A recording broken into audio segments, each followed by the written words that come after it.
Hey everybody, welcome back to the channel. I am Trisha. Welcome to Tarot with Trisha. So we're going to do a quick what do you need to work on as far as triggers, shadow works, to help make a better version of yourself, because you got to be healed before you can completely move on to anything else and try something new. You have to end a cycle before you can start a new, end a journey before you can start a new journey. Okay, so let's go ahead and click on over to the intro. I will be right back.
Hey, welcome back. Welcome back. See, with the intro, at least have time to get pals ready. So, with our what do we need to work on, our shadow work and triggers that we can work on to help bring into like a reset, right? We're going to hit a reset button, try and start off with new, something fresh, new journeys, new cycles, starts to everything new, maybe positive, all the good things that we want, hopes, goals, dreams, and wishes. So, what do you need to work on? So, I have pile number 1, 2, 3, and 4. I will give y'all just a little bit to choose. Kind of a glare off of this one, so I'm going to kind of put over like that. So to give you guys just a minute, 1, 2, 3, or 4. This is a 4. Pick a pile out of 4 cards. So we're going to start with pile number 1. Okay, so pile number 1, you have Peaceful Among Thorns and Reflection. So be wary of things you believe to see with eyes wide shut, for they are mirrors of the mad and truths only spoken with bleeding tongue. Ooh. So I get that you're kind of like, here, let me see if I get this to focus. Okay, peaceful among thorns. So what I'm getting from this is that you're very reserved. You're very peaceful. You're very quiet. You don't like to deal with conflict or confrontation. But there are going to be times where you absolutely need to set barriers, boundaries, and have confrontations. People need to know where you stand on things, how firm you stand on things, and what you will and will not allow to happen to yourself, because you're allowing people to walk all over you. Okay. You're allowing people to walk all over you, and that's not going to work. Okay. In order to change how things are going to go for you in the future, you need to change things within yourself. So setting up boundaries, rules, letting people know how you feel. Okay. You have to let everybody know how you feel, or they're just not going to know, just do what they want and walk all over you. So you're peaceful. You've always been the peaceful person. You've always been the kind of like neutral ground, and you can't play that role anymore. Okay. You cannot play that. You can't be neutral. You've got to start putting your foot down, being strict about your beliefs and what you feel strongly in. This is going to really test you coming up. Okay. This is really going to test you. And the reflection you want to be getting from this, right? Believe to see with eyes wide shut, for they are mirrors of the mad. So even though you're seeing things fully and clearly for what they are, you still don't like to take stance on certain things because you don't want to cause conflict or confrontation. But even though it's an inner thing, right? It's inner conflict. Reflection is self-reflection, looking on yourself. So instead of looking outward, you need to look inward with the mirror and the reflection. So you need to look inward and to figure out who you really are, what you stand for, and who you believe in. And that is all three of those. The answers are going to be you, yourself, you and yourself. Okay. So you need to work on letting people know where they stand with you, setting boundaries and meaning your boundaries. If you set a boundary, mean it. If you set a rule, mean it. Don't let people walk all over you. All right, pile number 1, pretty heavy stuff. Stop being a doormat. Stop letting people do what they want, even though you have a separate stance on something. Speak your mind. Pile number 2. We have alone in the world with seduction. So hear the roaring flames with the masterful trance that calls upon a heaving chest. Give in to its alluring grip, if you please, but heed my warning of the claws that draw blood without mercy. So while being alone, right, being secluded sounds really nice. Isolation sounds amazing, right?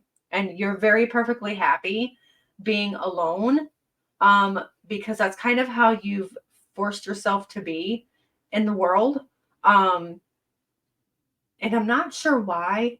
I'm not sure if something happens in the past that made you feel like that it's only been you and yourself. But that's definitely not the case. There's people that care about you and that want to be part of your life. So you being alone in the world definitely has to go. No one is ever alone in this world. We have people on the spiritual side, and we have people on the living side that absolutely care for us and want to see us succeed. You need to work on where you think you are the only person that can do anything for yourself. And I think you've already established and proved to yourself that it's been you against the world for a while. And it's okay to get help and receive help from other people. It's okay to be selfish. Okay. It's okay to be selfish and think of yourself, because you've kind of been stuck in survival mode, pile number 2, and you don't need to be in survival mode anymore. While it was very alluring to you at the time, right, to be secluded, to be isolated, to kind of be away from everything for a while, and it did do you some good, but now it's time to get back out into society and around other people, so you can really find out where you belong, to find out you belong to more than just yourself.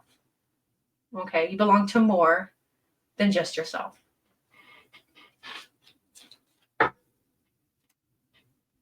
Pile number 3, we've got the temple of my body and voices. With a tug at the gut, feel them. With a tug at the gut, feel them romance your very breath. Listen to the gentle flickering within your eyes. for this is where they guide. And temple, what I think of when I see temple of my body, I think of you should treat your body like a temple, right? Eat healthy, work healthy, live healthy, exercise healthy, do everything healthy to preserve and keep your body in shape, because you only get one body. I'm not sure if you've been kind of, eating unhealthy, living unhealthy in a certain way, definitely doing things you're not supposed to do for your body that you know is bad and terrible. You've been told you need to change the way that you do things in your life, whether it's your way of eating, whether it's adding in exercises, or maybe cutting back certain calories or certain things that you're just not that are unhealthy for you. And you've been advised to this, but you're not listening. So you need to treat your body like it's a temple. Treat your body like it's a temple. And then you have the voices and the fact that gut feel them romance your very breath. Oh, yeah, it is gut. See, I have a problem with reading this because I feel like I'm reading it wrong. But anyway, listen to all the gentle flickering within your eyes, for this is where they guide. And you know that you haven't been doing what you're supposed to do when it comes to your health. You absolutely 100% know that you haven't been doing what you're supposed to, which I think this is kind of speaking to me as well. I'm kind of feeling a little attacked at the moment with this one because I feel this is aimed at me as well, because I'm supposed to be doing things that I haven't been doing for years. So maybe I need to start doing it. So we need to get off our lazy asses and actually put some work into taking care of ourselves. And I'm not only saying that just for pile number 3 people. I'm saying it for myself because I really resonate with this. There's voices in our heads that we hear and that tell us, it's like our conscience, right? Our conscience tells us, hey, maybe you shouldn't be adding that in there. Hey, maybe you shouldn't be doing that. Hey, maybe you should do this instead, right? So we need to start listening to our voices, our intuition, our conscience, because it's not going to steer us wrong, okay? It's not going to steer us wrong. Treat our bodies like it's a temple, all right? Treat it like because you only get one. So treat it like we only have just one, okay? And pile number 4, you have atonement. Oh, this is going to be a serious one. This is going to be a serious one, you guys. So we have atonement, and then we have graveyard. There is a song that bellows of the peace of knowing no end and acknowledging the crossroads of eternity. Yeah, this is going to be a deep one, pile number 4. So what I'm getting when I see atonement is I feel like you're still trying to make up for something that you did a long time ago. I feel like you don't think that you'll ever be able to atone for whatever it is that you've done, whether it be something that you voiced, something that you actually did, or something just on a whole nother level. I don't think you feel that you are worthy enough to ask for forgiveness and to receive forgiveness, hence the atonement card, and hence everything. Like you've taken on a lot of burdens in the process of where you feel that you're not worthy enough. And you have to realize sooner rather than later, that you are worthy of being forgiven. You are worthy of people saying that you have atoned for your sins or atoned for your mistakes. You don't have to feel like you still have to keep punishing yourself, because you do not have to keep punishing yourself. Unless the other person is punishing you for something, they've already forgiven you. You just have to ask them for your own confirmation. Okay. And if that's what you need to do, then you need to go to that person or go to the group or whoever it is, and you need to ask them for forgiveness. That's the only way that you're going to feel the burdens lifted off of you. You are worthy of being forgiven. You are worthy of their love. You are worthy to be accepted. Our mistakes do not define us.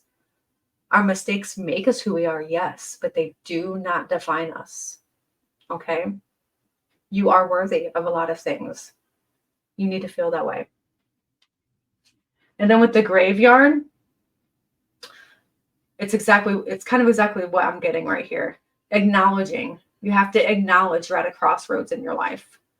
Acknowledging you're at a crossroads in your life, right? So it's either seek forgiveness, or what's going to come for you is going to be something that you've been wanting. Like, it's not going to go how you want it to go. It's going to go in the complete opposite direction. It's going to make you feel alone, like more alone than what you feel right now, I'm sure. It's going to make you feel empty. Okay. And we don't want that. Nobody wants that.